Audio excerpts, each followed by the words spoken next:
Chapter 20. The Bully Leaves Putnam Hall.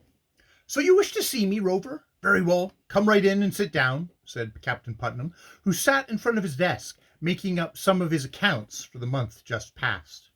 Tom came in and sat down. It must be confessed he was a trifle nervous, but this soon wore away.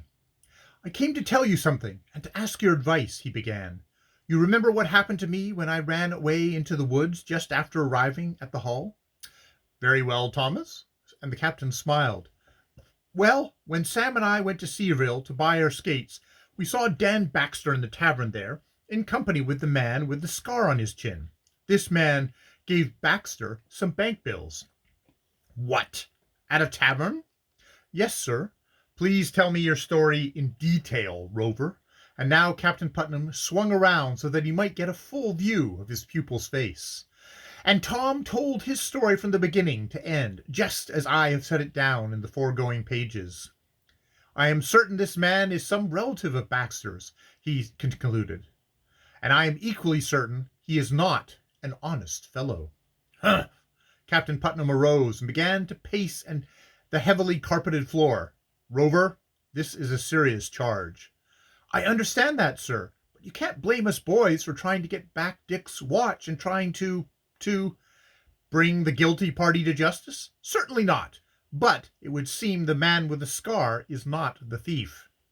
No, but he is the boon companion of the thief.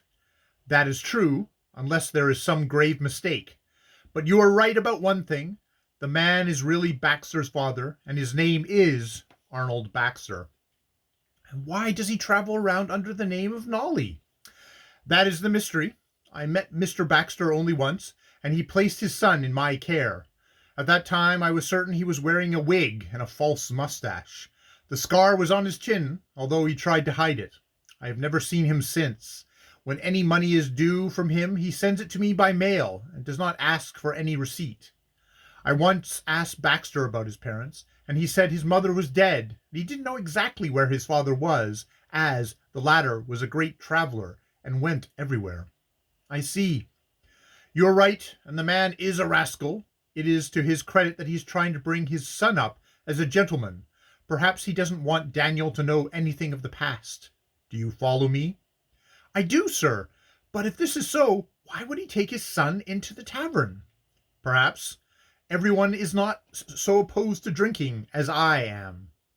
Well, if Mr. Baxter is a bad man, I rather think Dan is a chip off the old block. I rather think Dan is a chip of the old block, rejoined Tom bluntly. Be that as it may, all I want to get hold of is that thief and Dick's timepiece.